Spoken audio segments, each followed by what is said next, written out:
till 7. We get ready to roll. How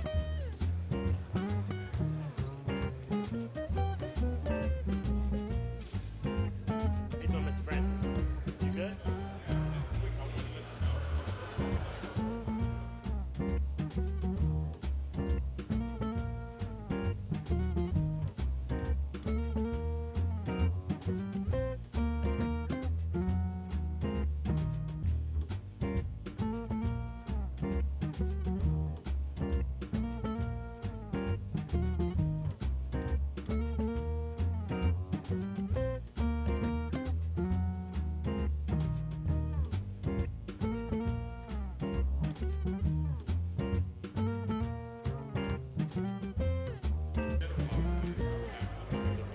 Okay.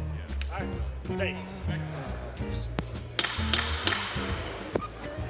Madam Clerk, please call the roll.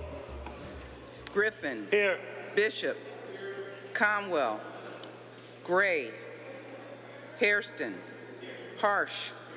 House Jones. Jones. Casey. Kelly. Moorer. McCormack. Polensik. Santana. Slife. Spencer. Starr. You have a quorum, Mr. President. Thank you. Would everyone please rise for a moment of silence followed by the Pledge of Allegiance?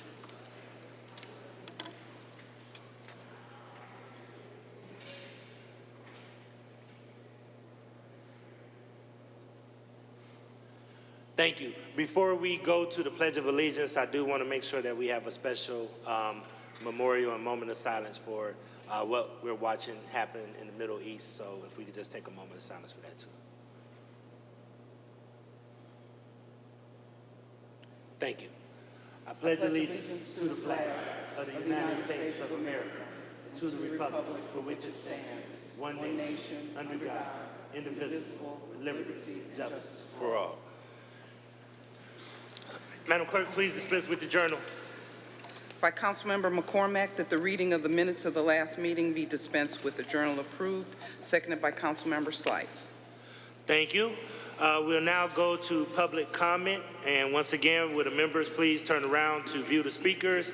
And I'd ask the speakers if you review your time. Once again, once it's yellow, that means to wrap it up. And then once it hits red, that means that your time is up and we will hit the gavel. Okay, first up we have Noel Cummings from Ward 6.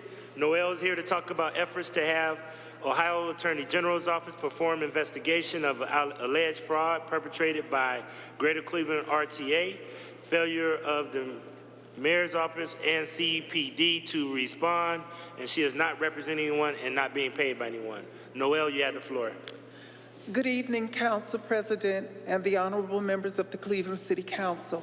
My name is Noel Cummings, and I am a Black woman of trans experience and the victim of a fraud perpetrated and now being covered up by past and present members of the executive management team of the GCRTA, as well as past and present members of the Board of Trustees, including Board President Charles Lucas and former member Mayor Justin Bibb, who were notified of the allegation by copy of an email I sent to interim and acting CEO Flance Caver on October 31st of 2018.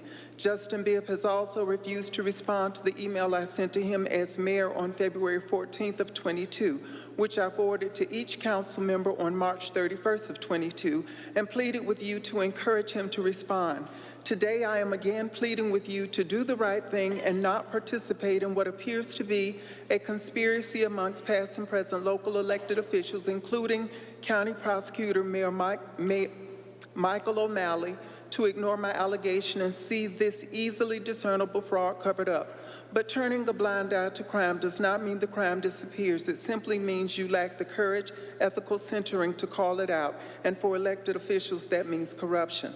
My allegation of fraud, which is grounded in part by an unappealable determination by OPRS, which states that the terms of a settlement agreement I received violated the Ohio Revised Code and placed the onus for that violation on the public employer. This merits the independent investigation that the Bureau of Criminal Investigation of the Attorney General's Office has stated that it can perform. According to Special Agent Supervisor Mark Kohler of the Bureau, the request has to be made by a law enforcement agency with jurisdiction, including the Cleveland Police Department, which I have requested to do so. On October 5th of 2022, I provided an in-person statement to the Financial Crimes Unit. On November 7th of 2022, I contacted Police Chief Drummond as a follow-up. To date, Chief Drummond has not responded. The refusal of GCRTA and other officials to respond in good faith to this allegation of fraud and malfeasance at the highest levels of the GCRTA not only represents participation in the cover-up, but an egregious performance failure, dereliction of duty, and an inexcusable breach of the public trust. This is corruption. There must be accountability and consequences. I am not just a victim in this matter, but the whistleblower. And if you continue to ignore my efforts to expose this crime and the corruption that now attends it, you will be effectively protecting the wrongdoers and hiding the wrongdoing, which is also an inexcusable breach of the public trust. I urge each of you to please join me in calling for the full and independent investigation this matter warrants so that justice at long last may be served. Because the facts do not change, the truth never grows old, and I will persist. Thank you. Thank you. Next, we have Isaiah Dixon. Isaiah is homeless, and he has questions about his legal situation, and he is not being paid by anyone, and he's not representing anyone. Is Isaiah available? Isaiah Dixon? Is Isaiah Dixon available? Here you go, sir. You have the mic right here in the middle of the floor. Thank you, sir.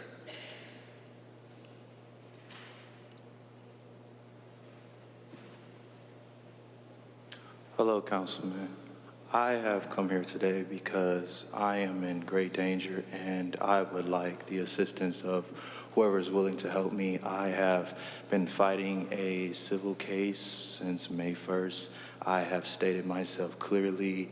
I have stated to the federal court, the appellate court, the common plea court over and over again how I would like to do my contracts. I have done my facts in law, not just hearsay, and I have ended up being homeless because of the situation that has circumvented my life. I don't know what else to do. I talked to the officer in the mayor's court, and he told me to get in contact with the news or with anyone I can. My case is going all the way to the Ohio Supreme Court. I sleep on the ground pretty much every day. I dodge the rain as much as I can. I move as specifically as I can to keep myself in control as much as I can. But it's getting cold, and I don't know what else to do. And that is all I am here to say is anyone who is willing to help me achieve what I had when I had a home and I was functional and human, I would appreciate it. But as it stands now, I have been destroyed, as the Magna Carta would say. I have been destroyed, and I was not destroyed by the law of the land or by 12 of my peers. And I feel very strange. I feel very strange. So, yeah, thank you for listening to my plea. That's it. Thank you.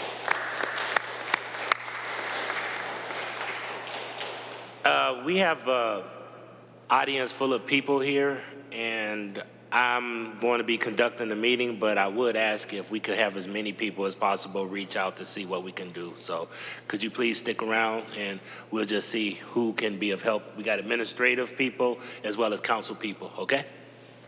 Thank you, sir, for your courage. All right, next we have Jeffrey Mixon. Jeffrey Mixon is from Cleveland. He is here to talk about participatory budgeting. He represents Black Lives Matter, Cuyahoga County, and he is not being paid by anyone. Is Jeffrey Mixon here? Jeffrey Mixon. Is Jeffrey Mixon here? Jeffrey Mixon going once. Jeffrey Mixon going twice. Jeffrey Mixon is not here. We'll move to the next speaker. The next speaker is Alicia Brown, and Alicia is from Ward 15, and she wants to discuss a lack of communication from CMSD regarding her son, and she is not representing anyone, and she is not being paid by anyone. Is Miss Alicia Brown here? Miss Alicia Brown? Miss Alicia Brown going once, Miss Alicia Brown going twice, Miss Alicia Brown is not here. Okay, that closes public comment. Madam Clerk, please share communications.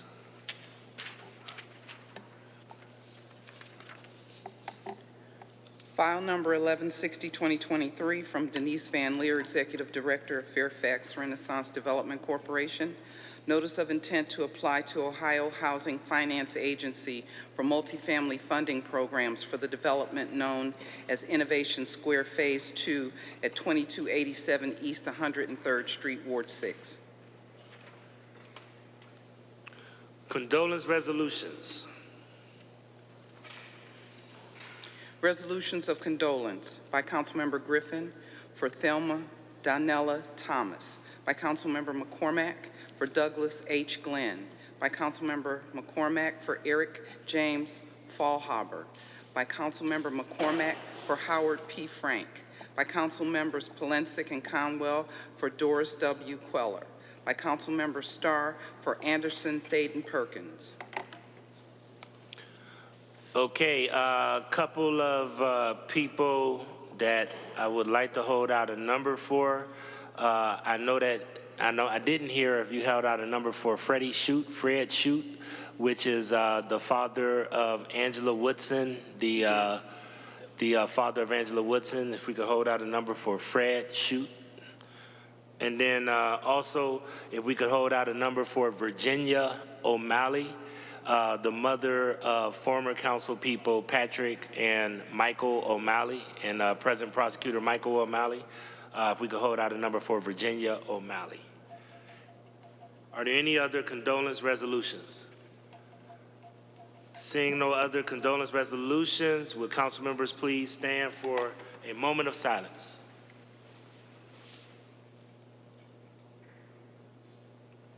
Thank you. Are there any congratulatory resolutions? Resolutions of congratulations by Councilmember Griffin for Louise Jackson, by Councilmember Hairston for Champions Barbershop, by Councilmember Casey for Aerosmith on their farewell tour. Resolutions of recognition by Councilmember Gray for East Technical High School on their 50th class reunion, by Councilmember Griffin for Eta Phi Beta Sorority Gamma Chapter, by Councilmember Harsh for CL Eclipse Day, by Councilmember Santana for Sammy DeLeon. Resolutions of appreciation by Councilmember Griffin for Timothy Hauser, by Councilmember Griffin for Ray T. Leach. All right, first reading, we don't have any presentations. If we could, Councilman Harsh, you had a presentation? Okay, Councilman Harsh does have a presentation. Please come up, Councilman Harsh. If, could we open up the door for our guest? Welcome him into the chambers.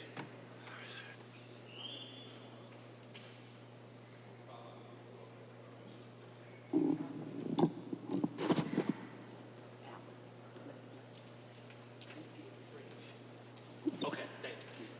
So, friends and colleagues, we have an exciting day coming upon Cleveland in a few months. Actually, this Saturday is going to be a partial eclipse of the sun, October 14th, I believe. And we're using this day as awareness to raise awareness for April 8th, 2024, when we will have a total eclipse of the sun overhead in Cleveland. And all of you, for the first time in your life, will literally find yourselves on the dark side of the moon. Okay? It's a tremendous phenomenon. It's a natural phenomenon that is going to send chills up your spine. You will never forget this day.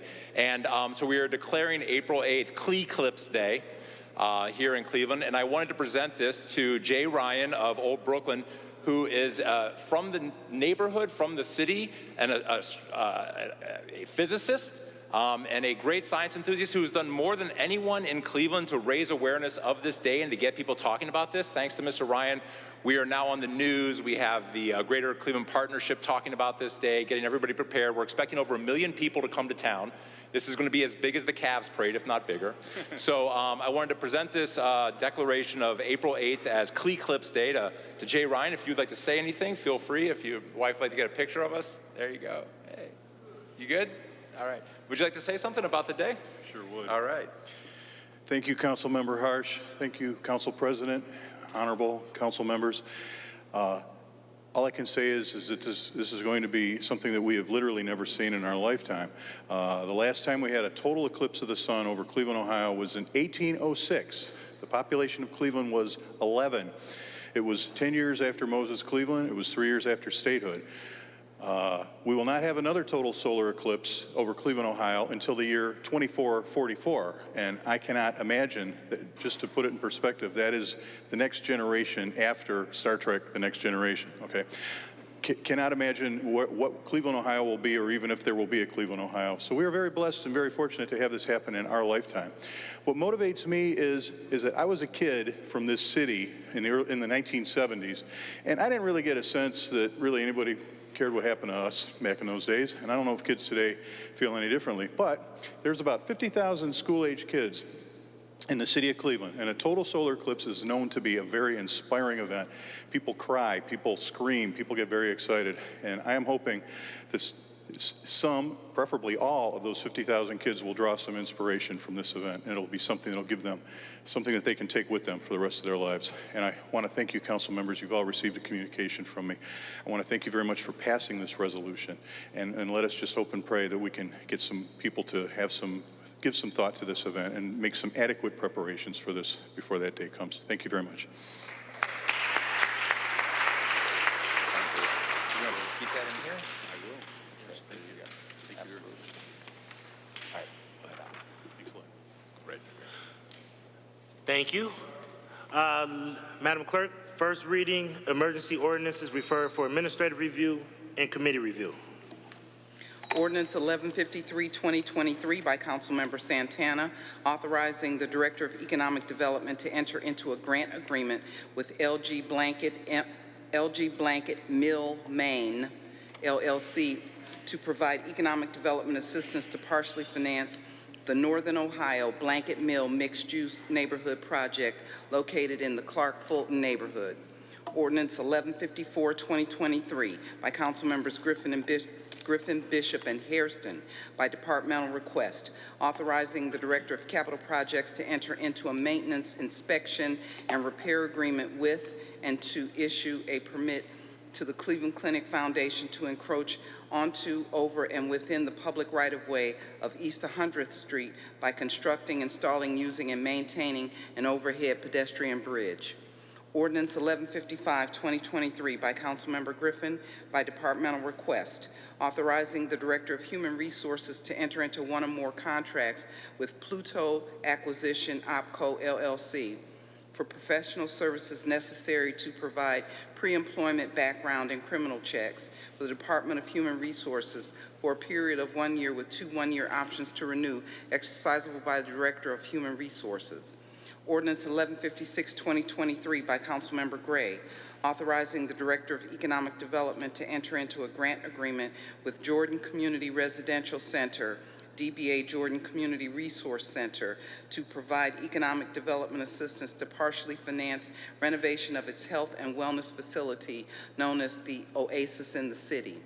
Ordinance 1157-2023 by Councilmembers Bishop and Griffin by departmental request, authorizing Director of Capital Projects to employ one or more consultants to provide professional services necessary to rehabilitate the Martin Luther King Jr. Boulevard Bridge, to apply for and accept any gifts or grants for this purpose from any public or private entity, and authorizing the Commissioner of Purchases and Supplies to acquire, accept, and record the right-of-way purposes of any real property and easements necessary to make the improvement. Ordinance 1158-2023 by Councilmember Gray, authorizing the Director of Economic Development to enter into a grant agreement with Serenity Health and Wellness Corporation to provide economic development assistance to partially finance renovation of its youth home and behavioral health facility. Thank you, Madam Clerk. First reading emergency ordinances to be passed. Ordinance 1159, 2023, by Council Members McCormack and Griffin by departmental request, authorizing the Director of Port Control to enter into an amendment to a contract with Nature's Alpine Solutions to extend the contract for the additional 6 months for purchase of various FAA-approved de-icing chemicals and to allow for modification to the unit prices of those products. Ordinance 1161, 2023 by Councilmember Spencer, authorizing the Director of Department of Public Safety to enter into agreement with Northwest Neighborhoods Community Development Corporation for the Summer Safety Film Series 2023 through the use of Ward 15 casino revenue funds. Read the motion to suspend the rules. By Councilmember McCormack, that the rules be suspended and the legislation just read be placed on final passage. Seconded by Councilmember Slife. Call the roll. Griffin, Bishop, Conwell, Gray, Hairston, Harsh, House, Jones. Jones, Casey, Kelly, Moore, McCormack, Polensik, Santana, Slife, Spencer, Starr. 15 yeas. Thank you. Call the roll on passage. Griffin, Bishop, Conwell, Gray, Hairston, Harsh, House, Jones, Casey, Kelly, Moore, McCormack, Polensik, Santana, Slife, Spencer, Starr. 15 yeas. Thank you. We'll skip and go to first reading emergency resolutions to be adopted. Resolution 1162, 2023 by Councilmember Bishop, objecting to a new C2 liquor permit at 9305 Miles Avenue. Resolution 1163, 2023 by Councilmember Harsh, declaring Monday, April 8, 2024, total solar eclipse day. Read the motion to suspend the rules. By Councilmember McCormack, that the rules be suspended and the legislation just read be placed on final passage. Seconded by Councilmember Slife. Call the roll. Griffin, Bishop, Conwell, Gray, Hairston, Harsh, House, Jones, Casey, Kelly, Moore, McCormack, Polensik, Santana, Slife, Spencer, Starr. 15 yeas. Call the roll on adoption. Griffin, Bishop, Conwell, Gray, Hairston, Harsh, House, Jones, Casey, Kelly, Moore, McCormack, Polensik, Santana, Slife, Spencer, Starr. 15 yeas. Thank you. Second reading emergency ordinances to be passed. Ordinance 1007, 2023, as amended by Council Members House, Jones, and Starr, Griffin, and Bishop, authorizing the Director of Economic Development to enter into a grant agreement with Brenda Glass Multipurpose Trauma Center to provide economic development assistance to partially finance repairs and upgrades to certain existing facilities of the center. Ordinance 1009, 2023, as amended by Council Members Spencer, Griffin, Hairston, and McCormack, authorizing the Director of Community Development to enter into a grant agreement with Northwest Neighborhoods Community Development Corporation to partially finance the construction of 51 apartment units for seniors on West 80th Street and Detroit Avenue. Ordinance 1011, 2023, as amended by Council Members Spencer, Santana, McCormack, Conwell, Gray, Harsh, Kelly, Moore, Polensik, Slife, Griffin, Bishop, Hairston, House, Jones. An emergency ordinance authorizing the Director of Economic Development to enter into a grant agreement with Near West Side Multi-Service Corporation, DBA May Dugan Center, to provide economic development assistance to partially finance completion of renovations and expansion of the center. Ordinance 1012, 2023, as amended by Council Members Harsh, Hairston, Santana, Moore, Conwell, McCormack, Slife, and Griffin, authorizing the Director of Economic Development to enter into a grant agreement with Old Brooklyn Community Development Corporation to provide economic development assistance to partially finance the Memphis and Pearl mixed-use neighborhood project located on Memphis and Pearl Roads in Ward 13. Ordinance 1015, 2023, by Council Members Hairston, House, Jones, and Griffin by departmental request, authorizing the Mayor and Commissioner of Purchases and Supplies to sell certain city-owned property no longer needed for the city's public use located on Longview Avenue to the Famicos Foundation or its designee for purposes of developing the Henrietta Homes project. Ordinance 1137, 2023, by Councilmember Griffin by departmental request, authorizing the purchase by one or more requirement contracts of paper and envelopes for the various divisions of city government for a period of 1 year with 2 one-year options to renew, exercisable by the Director of Finance. Ordinance 1138, 2023, by Councilmember Griffin by departmental request, authorizing the purchase by one or more requirement contracts of Group 1, 2, and 3 copier and services for the various divisions of city government for a period of 5 years with 3 one-year options to renew, exercisable by the Director of Finance. Read the motion to suspend the rules. By Councilmember McCormack, that Order the by rules San be Jose. suspended and the legislation just read be placed on final passage, seconded by Councilmember Slife. Call the roll. Griffin, Bishop, Conwell, Gray, Hairston, Harsh, House, Jones, Casey, Kelly, Moore, McCormack, Polensek, Santana, Slife, Spencer, Starr. 15 yeas. Call the roll on passage. Griffin, Bishop, Conwell, Gray, Hairston, Harsh, House, Jones, Casey, Kelly, Moore, McCormack, Polensek, Santana, Slife, Spencer, Starr. 15 yeas. Thank you. That's all for second reading. Emergency ordinances be passed. Are there any introductions? Any introductions? Are there any introductions?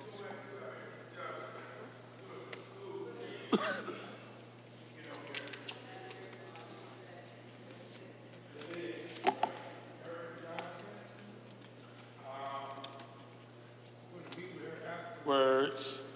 With Lead Safe Cleveland, Erica Johnson came down here to meet with me about the children and as well as with lead, and we will discuss some things when you get finished. You can stand up.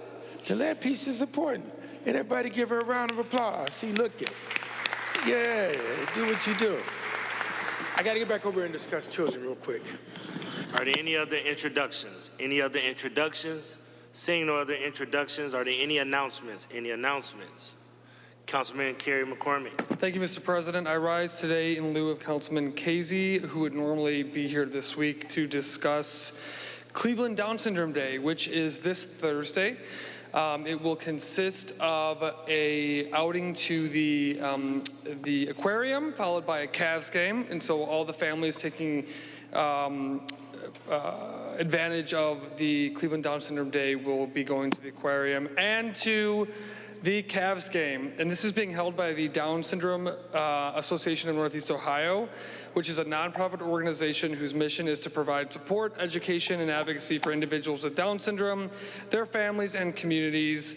They are the primary resource in Northeast Ohio for families and communities regarding Down syndrome, and they work to promote the acceptance, inclusion, and empowerment of all individuals. So I think what he would say is hug a buddy. Am I right on that? Yep. All right, so Thursday, if you know a buddy, hug a buddy for Cleveland Down Syndrome Day this coming Thursday, celebrated by a trip to the aquarium and a Cavs game. Thank you. Thank you. And I know that Councilman Casey couldn't be here today, but this is very important to him. So thank you for filling in for him. And of course, we want to make sure that we all support that day. So thank you so much, Councilman. Any miscellaneous? Miscellaneous. We got a bunch of miscellaneous, and what I'm going to do is start with I don't get a chance to say this often, but the freshman class in the back. So Harsh. So we're doing Harsh and Star. We'll start out with you guys, and then we'll move to the next row. Harsh. Thank you, Mr. President. Just a couple miscellaneous things tonight. First off, we just passed a significant piece of legislation that's going to help preserve a 100-year-old church in Old Brooklyn, the Memphis Pearl Project. And I do want to just especially point out and thank my colleague, Councilman Hairston. I did not know how to get this done a year ago, but thanks to your guidance on DPS, you really helped me figure this out. If you're not aware, Councilman Hairston's ward is nowhere near Old Brooklyn. But Cleveland, we care about each other and we help each other, and I appreciate everything you did to help with this. We're saving a 100-year-old church, thank you.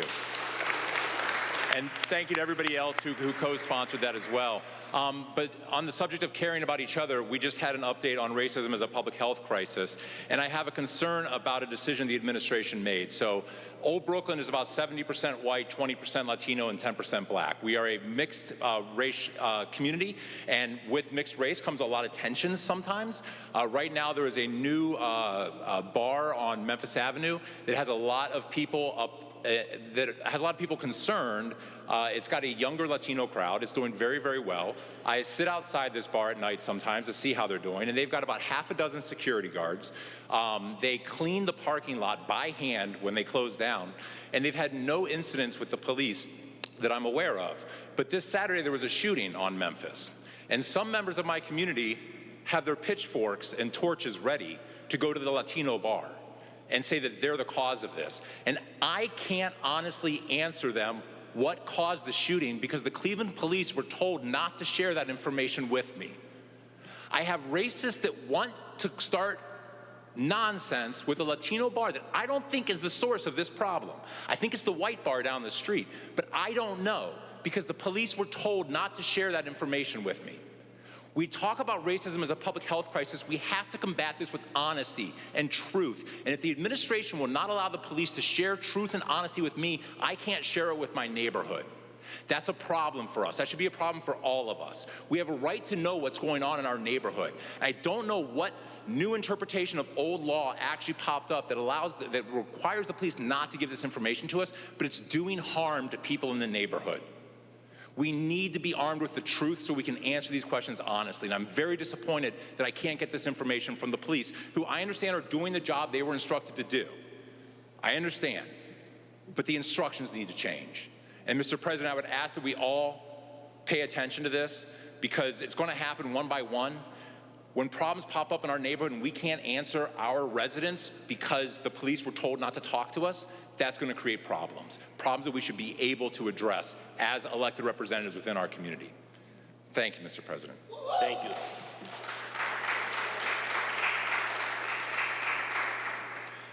Next up, we have, is Councilman Starr's mic up? Okay. Then I see Councilwoman Stephanie House. Thank you. I know he gonna get it together one day. House Jones. Mrs. Jones. No, well, good. Thank you so much, Mr. President.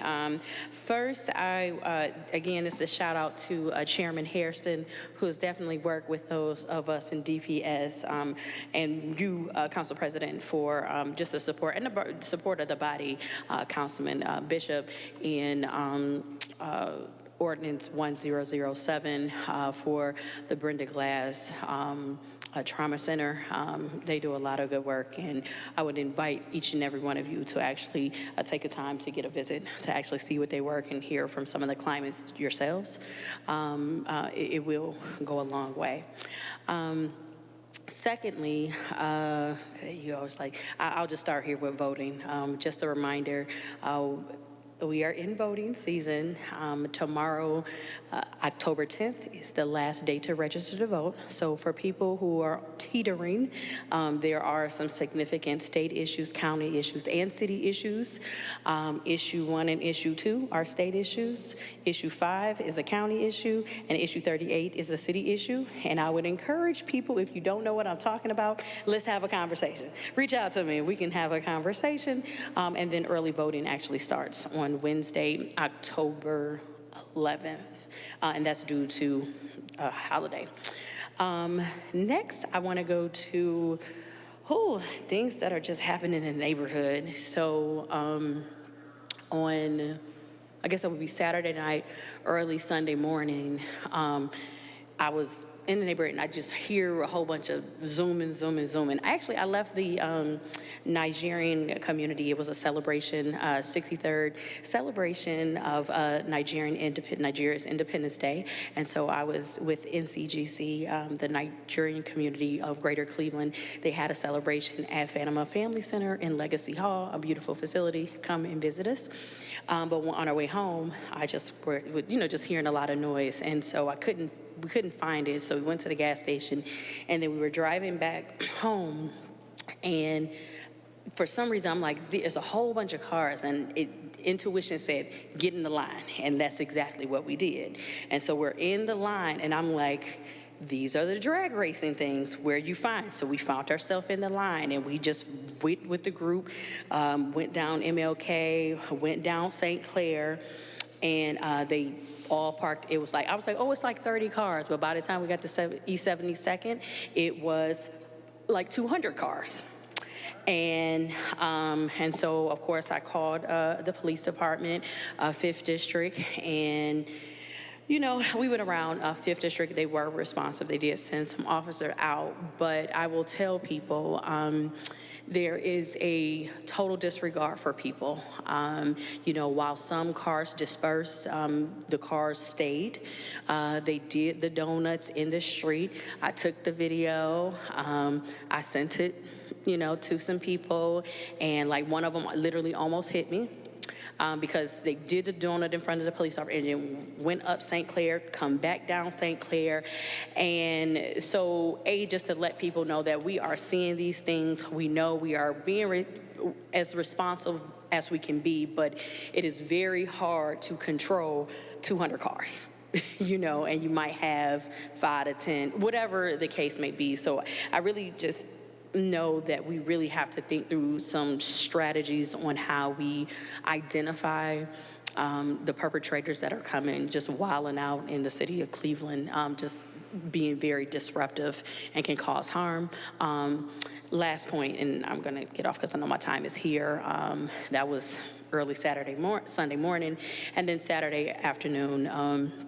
I know people heard regarding the double homicide that happened in Ward 7, which unfortunately is a family dispute that ended in a tragic loss, where it was allegedly family members who committed the act. I hadn't got an update today, but I'm not sure if the person had turned himself in or had been caught, but that's what it was, a family dispute, people that lived in the same household.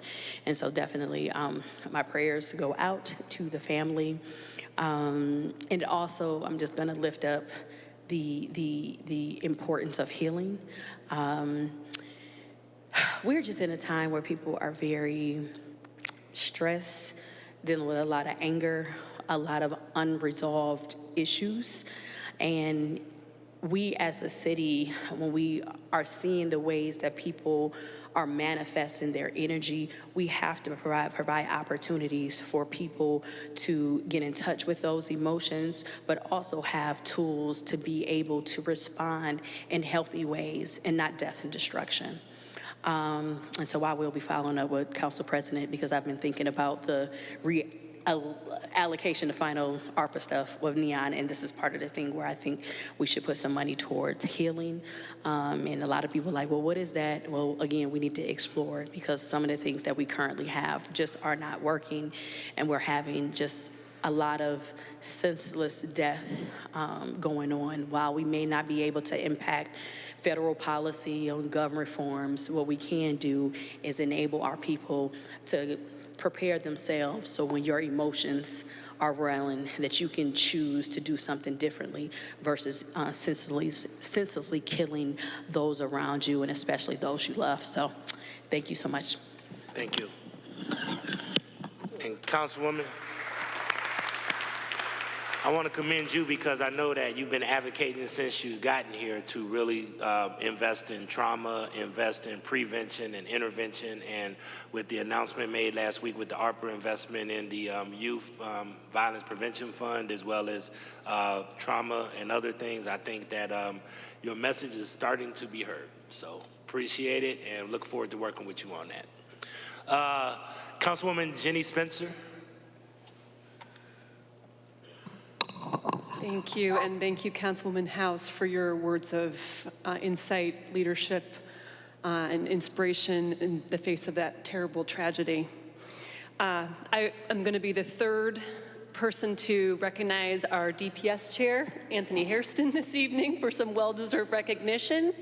He's trying to hide in the corner. Councilman Hairston provided invaluable guidance to also help me get piece of legislation across the finish line tonight. Thank you to all of you for your support. We're going to be providing ARPA funding to Karam Senior Living in Ward 15, 51 units of senior housing in a neighborhood that is experiencing displacement pressure that disproportionately affects seniors. So thank you, Councilman Hairston. And I don't know if anyone else will mention it, but just to steal your thunder in case you do, I was also proud to join many of my colleagues in sponsoring a piece for May Dugan Center this evening in Ward 15 that serves residents across the whole city. So thank you to all colleagues for your support today. And thanks, Chairman Hairston. Thank you. Thank you, Council Lady. I believe we have Councilman Mike Polensik and then Councilman Kevin Conwell. Thank you, Mr. Chairman, my honorable colleagues. First of all, I would be remiss as well if I didn't rise and again express my condolences to Angie Woodson on the loss of her father. To lose a loved one is very difficult. To lose a mother or father is extremely difficult. So again, I want to express my deepest condolences. I also, Mr. Chairman, I want to state as well today I want to join with the people of Israel to stand up to what they have experienced. And I want to thank my colleagues who attended a rally this afternoon. We've watched the horrific and brutal murders, what we've seen on TV that have been perpetrated against Israel and its people. And if there's ever a time we need to stand in solidarity with the people of Israel, it is now to send a message to terrorists. We know what we went through with 9/11. Well, they're experiencing their own 9/11 now, and we need to stand with them. And again, I want to thank my colleagues and the people of Cleveland, especially the Jewish community, who stood together today in solidarity. Mr. Chairman, we are, on Wednesday, we're going to start the review, as we've been talking around the body. We've been talking about to do operational review. We're going to start that operational review on Wednesday of Division of Police, Police Inspector General, Public Safety Administration, Department of Justice, Division of Corrections.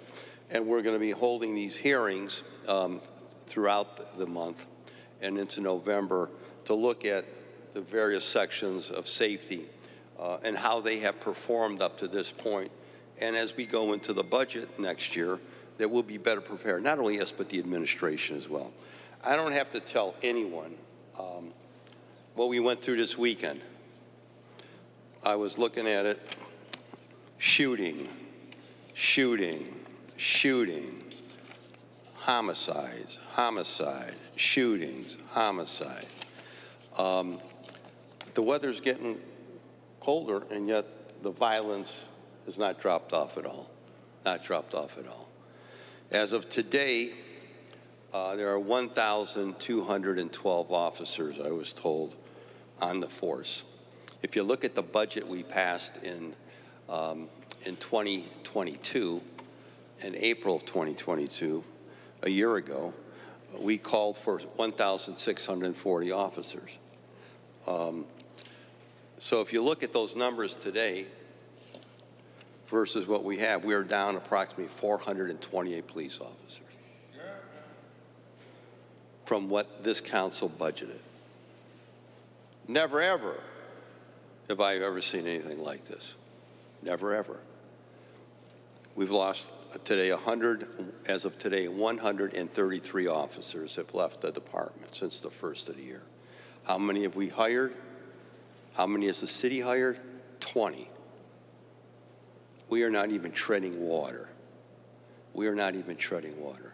So come Wednesday, we're going to start asking some real serious questions. What is the game plan? What is the administration doing to really backfill the Division of Police and EMS, two of the critical divisions within our city? But at the end of the day, we have got to take back the streets. We have got to take back the streets. Last week, the 5th, two 17-year-old young men, both shot in the head in a car on Rugby off of St. Clair at 3:25 in the afternoon. 3:25 in the afternoon, both shot in the head. I appreciate the information that's been provided to me by the administration, by the safety director, but you also heard Chris Harsh. There's still an issue with getting information. But I want to reinforce this. There is no substitute. There is no substitute for having men and women in blue patrolling our streets. Because it's not about trying to catch somebody after the fact. It's preventing crime from happening. And that's not what's happening in this city. It's not happening. We got to do crime prevention. We got to have men and women patrolling our streets so the shooters understand, no, you can't do this out here. The stealing the cars. The Kia boys are still out there operating at will, Mr. Chairman. So again, Wednesday, we're going to start the discussions. We got a lot of work to do. But we got to know what the game plan is from the administration to backfill these positions. Because if not, then really what it is defunding the police. It's really defunding the police. It's cutting the police department. And we've seen what has happened in other cities. I don't want to live in San Francisco, Philadelphia, Seattle, or Portland. I don't believe anyone else does in this city. We see what's going on as of what happened to their police departments. We got to ramp it up here. So we're committed. This body is committed. Thank you, Mr. Chairman. Thank you, Councilman.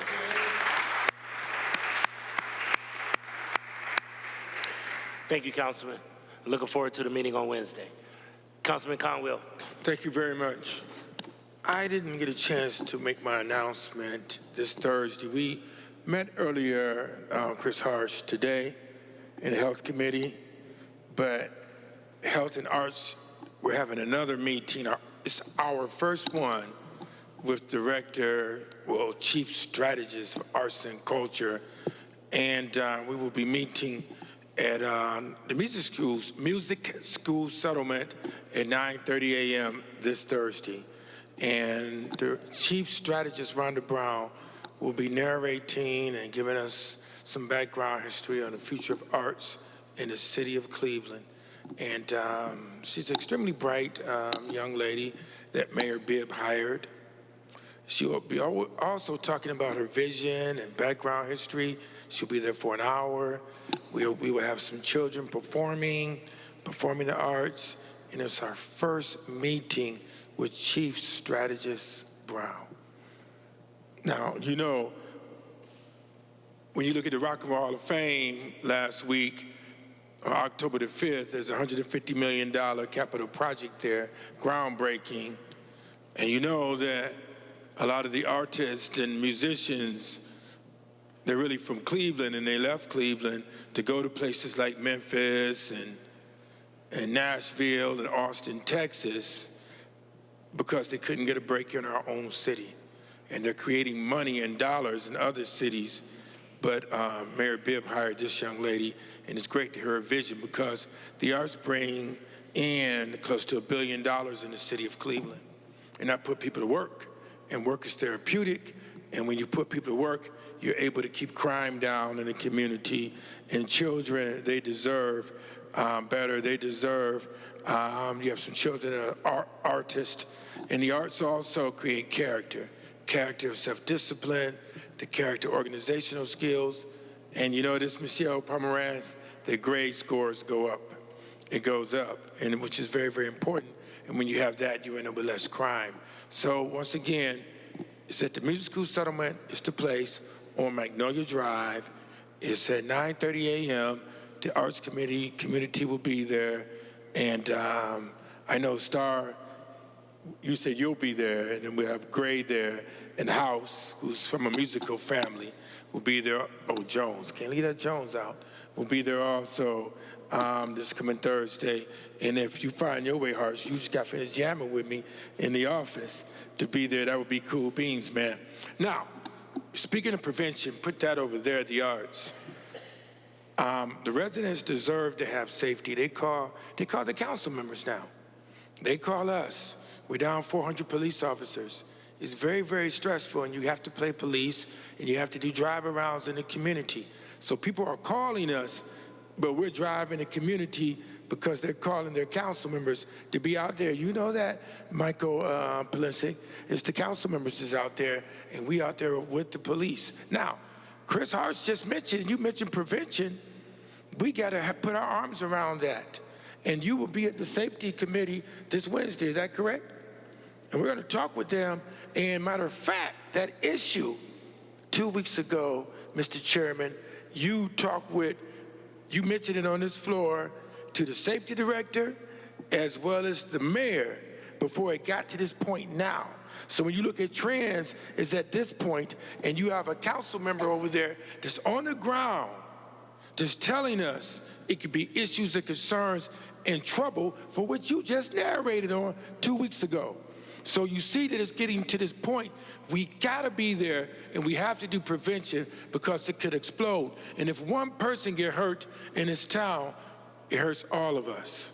So we gotta get our arms around it. You told him about it, Councilmember Mike Polisic.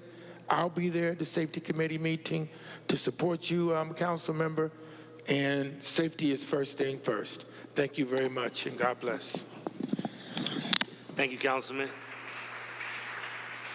All right, I don't see any other miscellaneous. Madam Clerk, please excuse the absences. By Councilmember McCormack, that the absence of Council Members Casey and Moorer are hereby excused, seconded by Councilmember Slife. Thank you. This council is adjourned to the next regular meeting on October the 16th, 2023.